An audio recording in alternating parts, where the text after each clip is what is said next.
quench my thirst. Father said, there is a ocean, go and drink. You will have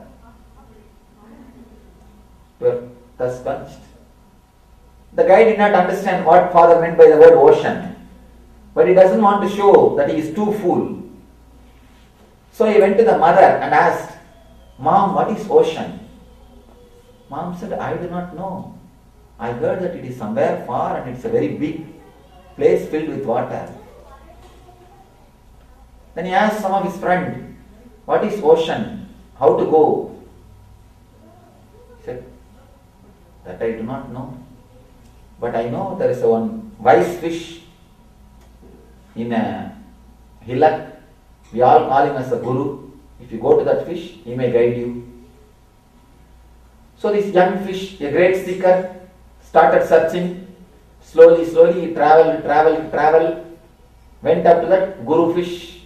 There in a big, beautiful cave, the guru fish was sitting. In front of him, all the disciples' fish were there.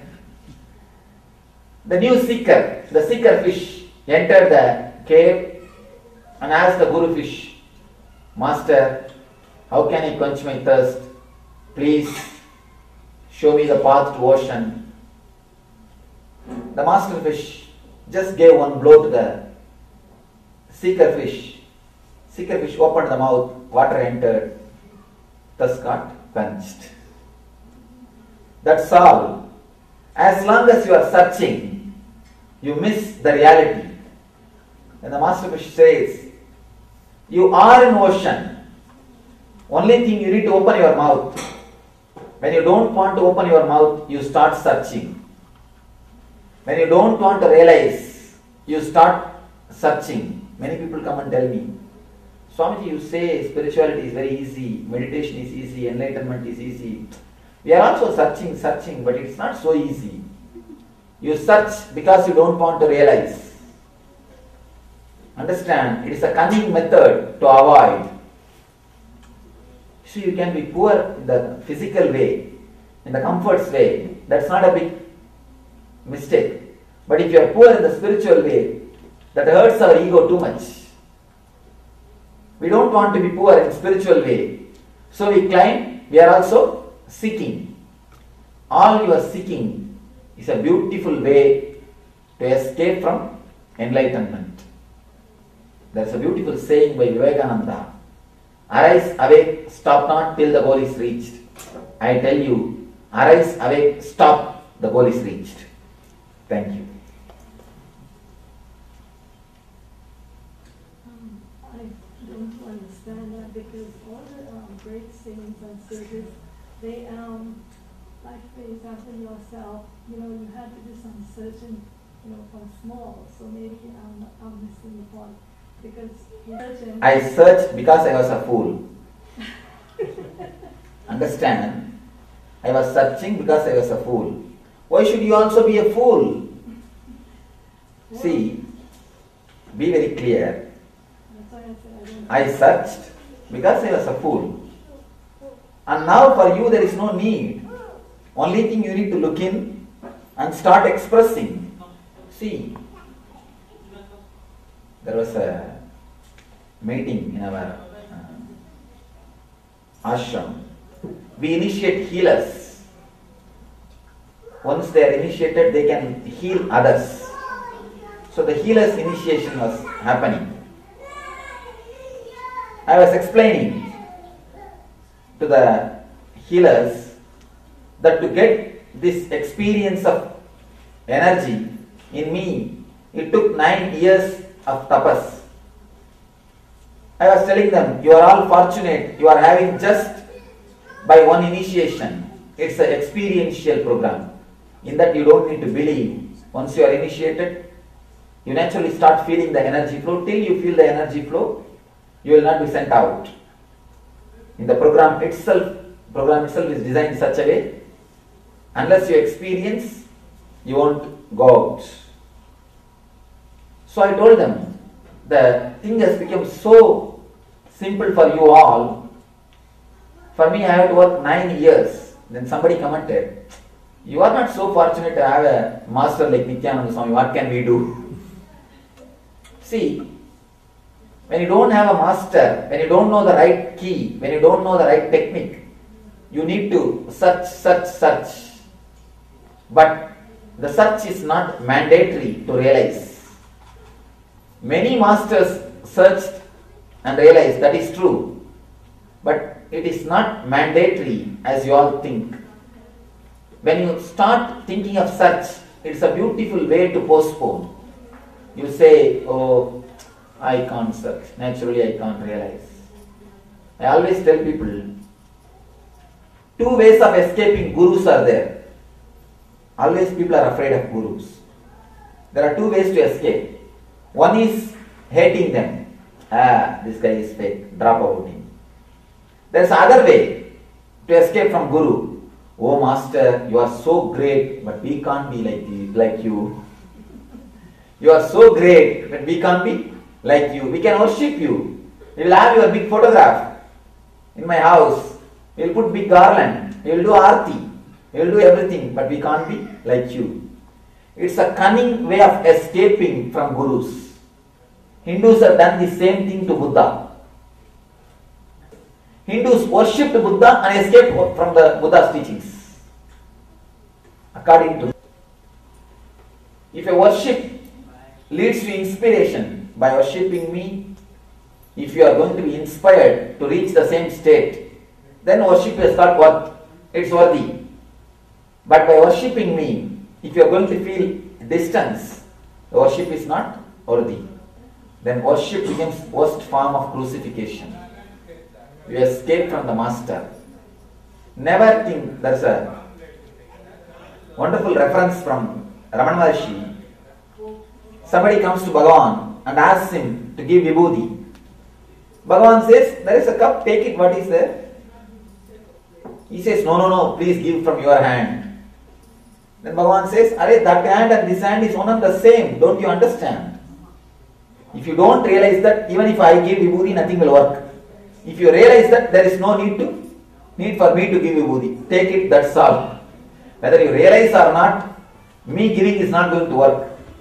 Whether you realize or not, you taking is only going to work. So understand, by creating these differences, mind escapes from teaching. When you start worshipping Krishna, you close Gita. Don't do that. Worshipping Krishna, if it inspires you to read Gita and practice Gita, worship is beautiful, wonderful, fruitful. But by worshipping, if you think, oh, these are all great words, anyhow, we can't follow. If you feel in that way, it is not the right attitude. So understand, I was searching because I was fool. For you, there is no need to be fool. Just be a little more intelligent, that's all.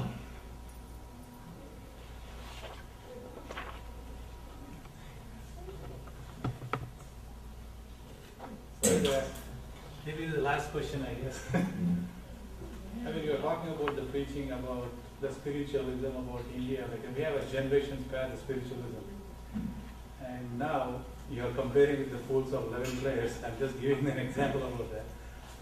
I mean, we have the great experience and great spiritualism and Hinduism and the history of India. Why the spiritual leaders from the beginning, it was created in India, then why this material life has been changed, why these fools have been created, why the spiritual leaders have been not stopped. Now, what you are asking, why spiritual leaders did not stop all these things? Yeah, I mean, the power is with the spiritual leaders, right? Because we are going with the spiritual leaders, the Indian generation is going with the Hinduism. One thing, spiritual leaders and God is so gracious, they allow the people to be in bondage. You see, you are given freedom to be in bondage. Spirituality is never forced on anybody. Somebody asked Buddha, you know, enlightenment is a great thing, and you know you can give. Why not you make the whole world enlightened? Buddha says, I am ready to give. Please go and do a survey. How many wants to receive? Evening the boy came empty-handed. So it is how many is willing. How many were willing? That counts important thing. And one more thing, God never forces even enlightenment on anybody. It happens only when you ask. It happens only when you search. That land, you see, there are two kinds of civilization was developed. One is the Greek, based on logic, head, intellect. Another one in the Himalayas, based on spirituality, intuition, mysticism, religion. East gave birth to all the inner world, science. Science is related to inner world. West gave birth to all the sciences related to outer world. Two different kind of civilization. But West never tried to be aggressive on the East. Because we are not the people who are aggressive. And one important thing, the Eastern religions don't even believe in conversion. We don't believe in conversion. We don't believe in conversion. Rather, we tell them to be more deeper into their path. We don't believe in conversion. Eastern religions, Hinduism, Buddhism, Jainism, all these religions, Sikhism, we don't believe in conversion. We are never aggressive people. And on India, so many groups of people came, and so many people invaded India. So many groups invaded India. Do you see throughout the history, India invading any one country? We are continuously invaded for last 3,000 years, again and again and again. But we never went out for inversion. Don't think we didn't have enough power. We had. We are continuously invaded for last 3,000 years. But we never went out for invasion. Somehow, our attitude, our life itself was totally different. Our blood itself was totally different. So all our energy is spent only in inner science, inner world. That is why I always tell people, India is not a nation. India is not a geography. It is a living, vibrant energy. Only we can boast, we can claim of certain energy fields which neutralizes, nullifies the collective negativity of the planet Earth. The moment India dies or spirituality dies in India, world can never be alive anymore. It is we who balance, nullify the collective negativity, collective unconsciousness. Of course, we never forced ourselves on anybody. We only open and wait for the people to come and experience. Thank you.